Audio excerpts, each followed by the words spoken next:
لاٹھی سے سب کو نہیں ہانکا جاتا, احکام سب کے الگ الگ ہوتے ہیں. تو کہاں سے کہاں بات چلی گئی بھائی, میں جلدی سے وہ بات کو سمیٹ کے ختم کروں. تو وہ جو مسئلہ تھا نا ان کا, گوروں کا, جب مذہب کو انہوں نے سائڈ پہ لگایا, انہوں نے کہا یار یہ پادری کباب میں ہٹ. ہاں میں یہ کہہ رہا تھا کہ بعض دفعہ اسلام کا امیج ایسا دنیا کے سامنے دکھایا جاتا ہے, اس سے لوگ ڈر جاتے ہیں کہ بھائی یہ عمل نہیں ہو سکتا. ایک صاحب نے کہا کہ میں ملٹی نیشنل کمپنی میں جاب کے لیے گیا انٹرویو دینے کے لیے, تو خاتون انٹرویو لے رہی تھی, تو ہم نے سنا ہوا تھا نظریں نیچی رکھنی چاہیے, تو نظر اٹھائی نہیں, تو وہ اس نے فیل کر دیا نا کہ اس کو بات کرنے کا ایٹیٹیوڈ نہیں ہے, مینرز نہیں ہے. تو کہنے لگے میں نے وہ بد نظری کے خلاف بیانات اتنے سنے تھے. تو میں نے کہا دیکھو جوان عورت کو دیکھنا کوئی اچھے لوگوں کا کام نہیں ہے, لیکن آپ وہاں لڑکی دیکھنے تھوڑی گئے تھے. سمجھ رہے ہیں, وہ لڑکی دیکھنے تھوڑی گئے تھے, آپ وہاں انٹرویو دینے کے لیے گئے تھے. تو انٹرویو میں تو یہ ہوتا ہے کہ سامنے بات کی جاتی ہے, تو دل کی حفاظت کرتے, بہن سمجھتے اس کو, انٹی تو سمجھتے لیکن کہتے نہیں, ورنہ وہ ہمیشہ کے لیے فیل کر دیتی ہے آپ کو. تو یہ گنجائش ہے. میں نے کہا بھائی مجبوری کے حکام. اب ایک آدمی وہ زیور بیچ رہا ہے, جیولری کی دکان ہے, وہ انٹی کو دیکھ ہی نہیں رہا, تو انٹی تو ہاتھ صاف کر کے بعد میں کیمرے میں دیکھ رہا ہے, تو کیمرے میں بھی تو دیکھے گا ہی نا انٹی کو. تو بہت سی انٹیاں وہ کیا کرتی ہیں, دکاندار دیکھ نہیں رہا تو ادھر سے چیزیں صاف ہو رہی ہیں ان کی. تو میں نے کہا تاڑ کے دیکھنا یا غلط نیت سے دیکھنا بری حرکت ہے, لیکن جہاں ضرورت ہوگی تو وہاں دیکھنے کی شریعت نے گنجائش دی ہے, اجازت دی ہے, وہ اس میں حرج نہیں ہے. لیکن وہی بات ہے, یہ باتیں کہتے ہوئے ڈر بھی لگتا ہے کہ لوگ اس سے ناجائز فائدہ نہ اٹھانا شروع کر دیں. تو بھائی دیکھو اصل یہی ہے کہ نظر کی حفاظت کرنی ہے. قل للمؤمنین یغضوا من ابصارہم, اللہ فرماتے ہیں مومنین سے کہیں اپنے نظروں کی حفاظت کریں. اس سے کیا ہوگا, ویحفظوا فروجہم, اپنی شرمگاہیں بھی ان کی محفوظ رہیں گی. جتنے بھی بڑے بڑے گناہ ہیں ان کی ابتدا کہاں سے شروع ہوتی ہے, بد نظری سے. جس نے یہیں بریک لگا لی وہ آگے گناہوں سے بچ جائے گا, اور جس نے یہاں بریک نہ لگائی وہ آگے بڑے بڑے گناہوں میں پڑتا ہے. تو ان گنجائشوں کا کوئی ناجائز فائدہ نہ اٹھانا شروع کر دے اور حرام کی طرف نہ جانا شروع ہو جائیں. تو اللہ دلوں کے حالات کو جانتا ہے, اس لیے قرآن میں اللہ نے کہہ دیا یعلم خائنۃ الاعین وما تخفی الصدور, اللہ دلوں کی خیانتوں کو بھی جانتا ہے اور آنکھوں کی خیانت کو بھی جانتا ہے اور سینوں کے بھیدوں کو بھی جانتا ہے. تو غلط ہی ہوتا ہے, اس کو کبھی صحیح نہیں کہا جا سکتا. تو خیر انہوں نے کیا کیا اپنی ڈکشنری سے, یہ میں نے بیان شروع کہاں سے کیا تھا,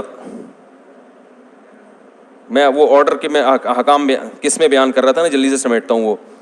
تو اللہ تعالیٰ نے, ہاں وہ میں بتا رہا تھا, گوروں نے جب مذہب کو نکالا نا, پادریوں کو بھی سائڈ پہ لگا دیا. دو وجہ سے, ایک تو یہ کہ مذہب بہت سی چیزوں میں عیاشیوں میں رکاوٹ بن رہا تھا, دوسرا یہ کہ وہ ظاہر ہے وہ مذہب کا انہوں نے اتنا بھیانک امیج بنایا ہوا تھا کہ وہ ویسے ہی فالو کرنے کے قابل تھا نہیں, وہ بہت خطرناک تھا. جیسے ہمارے بعض لوگ مذہب کو اتنا ڈراؤنا بنا کے پیش کرتے ہیں کہ انسان کہتا ہے معاشرے میں, اب جس کو یہ بتا دیا ملٹی نیشنل کمپنی میں جو خاتون بیٹھ اس کو دیکھنا ہی جائز نہیں ہے, تو وہ تو بیچارہ 2-4 انٹرویو میں فیل ہوا, وہ تو پھر گیا نا کام سے, وہ تو پھر وہ کچھ کر ہی نہیں سکے گا. نتیجہ بغاوت کی صورت میں ظاہر ہوتا ہے. وہ کہہ رہے جب مذہب کو فالو کرنا ممکن ہی نہیں ہے تو جتنا فالو کر رہا ہوں اسے بھی چھوڑ دو. ماں باپ کی اطاعت جب بتائی جاتی ہے کہ ماں باپ کو فالو کرنا ہے, اطاعت کرنی ہے, اطاعت کو بعض دفعہ اس میں اتنا مبالغہ کر دیا جاتا ہے کہ بعض چیزیں ایسی ہیں جہاں ماں باپ کو اولاد پہ زبردستی کی اجازت نہیں ہے. اگر آپ وہ گنجائشیں نہیں بتائیں گے, ایک ہی رخ بتائیں گے, تو اولاد بغاوت پہ اتر آتی ہے. وہ کہتی ہے بھائی ہم اسلام کو فالو نہیں کر سکتے, اسلام نے والدین کے اتنے زیادہ حقوق بیان کر دیے کہ ہماری اپنی پرسنل لائف تو اب کسی کام کی رہی نہیں ہے. تو پورا علم بعض دفعہ نہیں ہوتا, ایک پہلو دکھایا جاتا ہے دوسرا نہیں دکھایا جاتا. ہم جیسے ناقص علم والے لوگ, تو اس کا نقصان یہ نکلتا ہے کہ مذہب سے پھر انسان بغاوت پہ اترتا ہے. تو یہی ہوا, یہودیت اور عیسائیت کا جو منظر پادریوں نے پیش کیا, جو اصل عیسائیت نہیں تھی, اس کی وجہ سے بھی جو لبرلز تھے وہ مذہب سے باغی ہونا شروع. اب جب مذہب کو انہوں نے نکالا ہے تو مینرز کہاں چلے گئے بھائی, اب تو بولنا پڑے گا نا تیل لینے.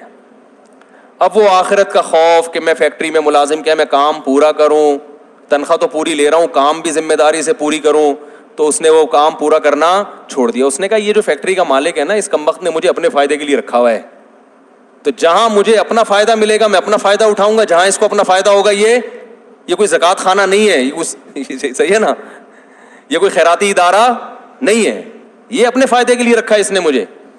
تو چوریاں اور کرپشن اور جھوٹ یہ چیزیں جب شروع ہوئیں تو پھر انہوں نے اس پہ ورک شاپس کروانا شروع کی. مینرز بھی کچھ کوئی چیز ہوتی ہے, دیانتداری سے کام کرنا چاہیے, یہ کرنا چاہیے, اس سے یہ ہوتا ہے, اس وغیرہ وغیرہ وغیرہ.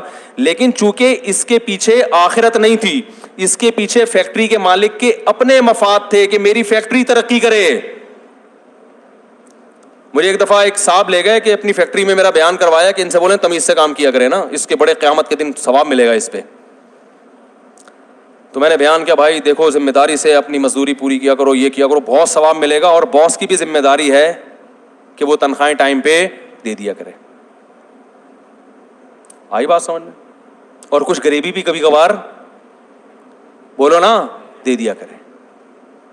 تو وہ اس طرح پہ پھر لوگ کہتے ہیں یہ کیا ہو رہا ہے بھائی, یہ تو مسئلہ کیا ہو رہا ہے. اچھا وہ کہہ رہے تھے ان کو کہیں کچھ خود سے بھی کر دیا کریں بغیر تنخواہ کے, یعنی فیکٹری کو ترقی دینے کی دل و جان سے کوشش کریں, دل و جان سے. تو میں نے کہا یہ دل و جان سے کوشش کیوں کریں گے؟ ثواب کے لیے نا, اللہ راضی ہوگا نا تبھی تو کوئی کوشش کرے گا. یار باس کا حق تو نہیں ہے لیکن میں اچھا اس کو اور ترقی کرے, میں ایک اچھا ملازم ثابت ہوں گا, قیامت میں اجر ملے گا. تو میں نے کہا اجر جب اس کو ملے گا تو آپ ان کی سیلری بڑھا دیں گے تو آپ کو بھی بہت زیادہ اجر بولو بھائی ملے گا. تو ہوا یہ گوروں میں کہ انہوں نے کیا کیا, یہ مینرز ٹوپی ڈرامے چلا کے نا کچھ ایسے ورڈ اور ورک شاپیں شروع کروا دیں صرف اس لیے کہ ہماری فیکٹری کیا کرے گی, ترقی کرے گی, کمپنی مضبوط ہوگی. اپنا معاملہ ان کا ویسے کا ویسے.